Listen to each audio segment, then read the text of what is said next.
दिल्ली शहर में एक मोम का म्यूजियम खुलता है। लोगों की भीड़ लग जाती है मोम के पुतले देखने के लिए। उसी शहर में रोहन अपने परिवार के साथ रहता था। एक दिन रोहन का बेटा राजू रोहन को बोलता है, पिताजी, पिताजी, अपने शहर में एक मोम के पुतलों का म्यूजियम खुला है।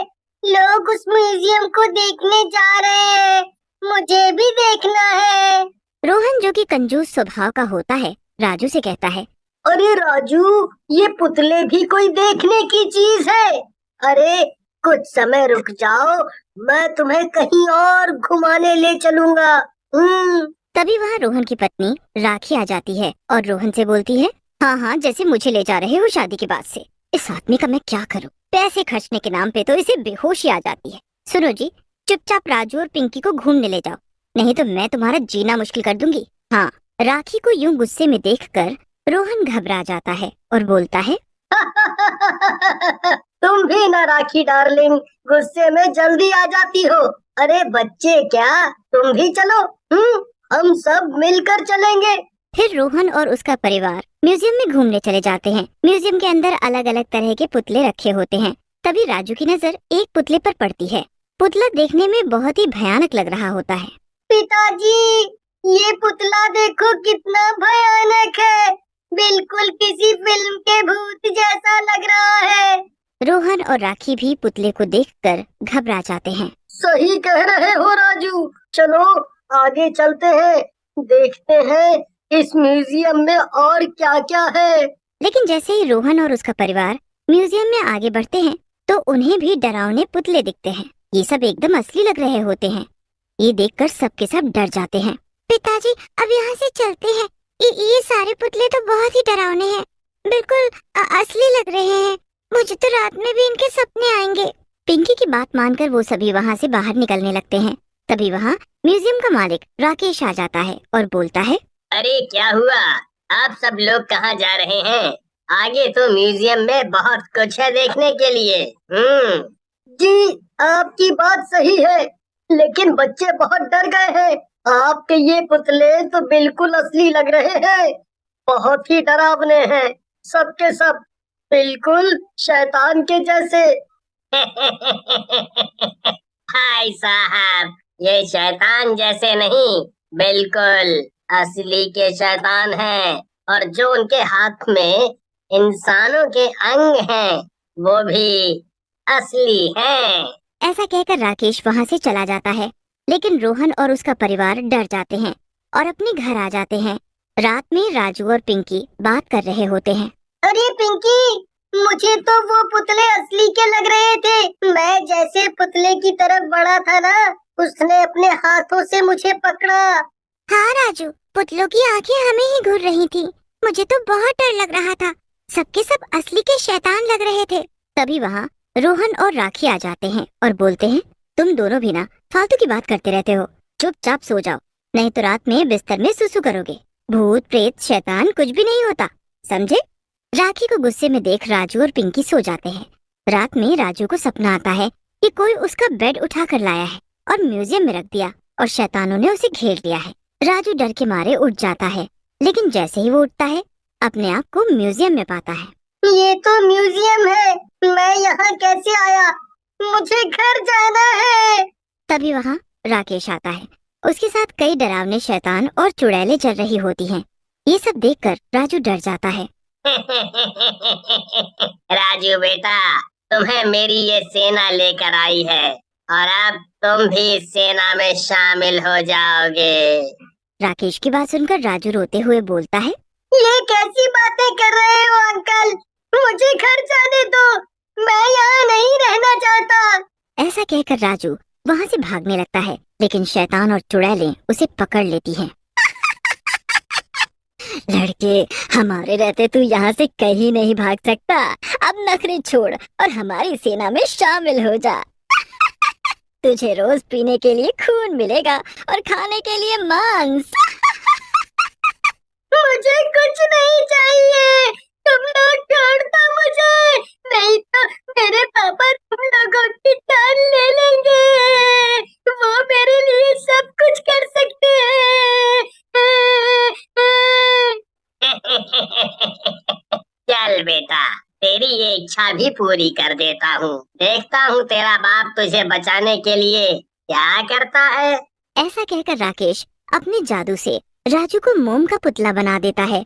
उधर अगली सुबह राजू को घर पर ना पाकर रोहन और राखी दोनों घबरा जाते हैं और पिंकी से पूछते हैं, अरे पिंकी बेटा, राजू कहाँ है? तुमसे कुछ कहकर नहीं गया क्या? ऐसे तो वो कभी नहीं करता। पता नहीं पिताजी, मैं जब उठी तो भाई यहाँ नहीं था, पता नहीं कहाँ चला गया। रोहन और राखी पूरे दिन राजू को ढूंढते हैं, लेकिन राजू का कहीं भी पता नहीं चलता और रोहन रात में थक कर घर पहुँचता है। रोहन कहीं मिला राजू, उसे ढूंढ कर लाओ, वो मेरे जिगर का टुकड़ा है, अगर वो नहीं मिला तो मैं मर जाऊंगी। राखी को यूं रोते देख रोहन पुलिस के पास जाने का निर्णय लेता है और पुलिस स्टेशन में जाता है और पुलिस वाले को सारी बात बताता है, जिसे सुनकर पुलिस वाला बोलता है, आपकी बात सुनकर तो लगता है ये बहुत ही गंभीर बात है, लेकिन आप चिंता ना करो, हम जल्दी ही आपके बेटे को ढूंढ लेंगे। फिर पुलिस वाले के समझाने पर रोहन वहाँ से घर चला जाता है। रात में जब पिंकी सो रही होती है तभी वहाँ म्यूजियम के शैतान आ जाते हैं। पिंकी उन्हें देखकर जोर जोर से चिल्लाने लगती है। ये देखकर चुड़ैल हंसते हुए कहती है, तू कितना भी चिल्ला ले पिंकी, तेरी आवाज यहाँ से बाहर नहीं जाएगी। तू और तेरे माँ बाप बहुत दिनों से राजू के लिए परेशान हो रहे थे, तुझे भी उसके पास ले चलूं। राजू का नाम सुनकर पिंकी को एक योजना सूझती है और वो चुड़ैल से कहती है, मैं तुम्हारे साथ चलूंगी चुड़ैल जी, लेकिन मुझे सुसु तो कर लेने दो। ये बहुत बड़ी समस्या है तुम इंसानों के साथ। चुड़ैल देख ही नहीं कि सुसु आ गया। फिर पिंकी बाथरूम में कागज में म्यूजियम लिखकर छोड़ देती है और चुड़ैल के साथ चली जाती है। अगली सुबह पिंकी को भी घर पर ना पाकर राखी और रोहन का बुरा हाल हो जाता है। ये सब क्या हो रहा है जी? पहले मेरा बेटा चला गया और अब मेरी बेटी, पता नहीं किसकी बुरी नजर लग गई है। तभी रोहन की नजर कागज के टुकड़े पर पड़ती है जिसमें म्यूजियम लिखा होता है। वो कागज को हाथ में उठाता है और बोलता है, राखी, हो ना हो, ये सब उस म्यूजियम से ही जुड़ा है, हमें वहीं चलकर देखना होगा। पता नहीं क्यों मेरा दिल बोल रहा है हमारे बच्चे वहीं हैं। रोहन की बात सुनकर राखी बोलती है, लेकिन रोहन, वो तो बहुत ही रहस्यमयी जगह लग रही थी और मुझे वहाँ कुछ शैतानी ताकतों जैसा लग रहा था। मुझे लगता है हमें किसी तांत्रिक की मदद लेनी चाहिए। फिर राखी और रोहन एक साधु बाबा के पास जाते हैं। साधु बाबा तपस्या में लीन होते हैं। रोहन और राखी उनके पास जाकर बोलते हैं, बाबा मेरे बच्चे गायब हो गए हैं, आप कुछ करिए, आपके बारे में बड़ा सुना है मैंने। बच्चा, तेरे दोनों बच्चे उस नए खुले म्यूजियम में कैद हैं। वहाँ के मालिक ने उन्हें मोम का पुतला बनाकर कैद कर लिया है। बाबा की बात सुनकर राखी कहती है, बाबा मेरे बच्चों को बचा लो, चाहे तो मेरी जान ले लो, कुछ करो बाबा।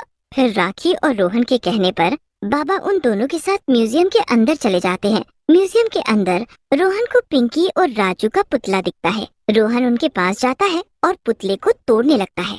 तभी साधु बाबा बोलते हैं, रुक जाओ रोहन, अगर तुमने पुतले को तोड़ा तो उस पुतले के साथ राजू भी मर जाएगा। ऐसा कहकर साधु बाबा अपने हाथों से भभूत निकालकर दोनों पुतलों के ऊपर डालते हैं। पुतले जलने लगते हैं और जैसे ही पुतले पूरी तरह जल जाते हैं, राजू और पिंकी उनमें से बाहर निकलकर बेहोश हो जाते हैं। लेकिन तभी राकेश अपनी शैतानी टोली के साथ वहाँ आ जाता है और बोलता है, इस बूढ़े ने तेरे दोनों बच्चों को मेरे जादू से अलग कर दिया, लेकिन अब देखता हूँ तुम सबकी और अपनी जान कैसे बचाता है ये। ऐसा कहकर राकेश शैतानों की तरफ इशारा करता है। शैतान उन सब की ओर बढ़ने लगते हैं, लेकिन तभी बाबा अपनी आंखें बंद करते हैं। बाबा के शरीर से एक चक्र निकलता है जो सब शैतानों की गर्दनें काटने लगता है।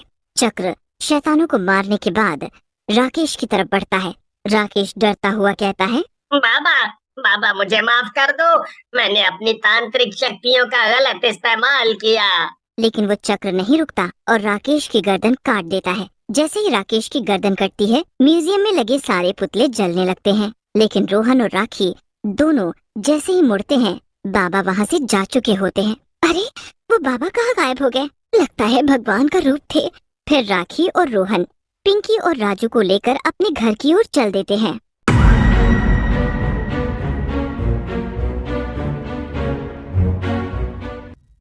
रिमशा के सारे फ्रेंड्स के पास बॉयफ्रेंड है, लेकिन रिमशा के पास नहीं है, इसलिए रिमशा परेशान हो जाती है। एक दिन रिमशा के दिमाग में एक आइडिया आता है और वो डेटिंग ऐप डाउनलोड करती है। डेटिंग ऐप पे रिमशा को 3 हैंडसम लड़कों की प्रोफाइल नजर आती है। तीनों को अच्छी तरह देखने के बाद रिमशा समझ जाती है इन तीनों में से एक प्रोफाइल आईडी फेक है। दोस्तों, क्या आप तीनों प्रोफाइल को अच्छी तरह देखने के बाद बता सकते हो इन तीनों में से कौन सी प्रोफाइल फेक है? इन तीनों में से ऑप्शन ए प्रोफाइल फेक है। ऑप्शन ए वाले प्रोफाइल में 29 फेब बर्थ ऑफ लिखा हुआ है, जबकि फेब का महीना 28 का होता है, इसलिए रिमशा समझ जाती है। दोस्तों, क्या आपने भी फेक आईडी पहचान लिया था? जब आप कमेंट में बताइएगा।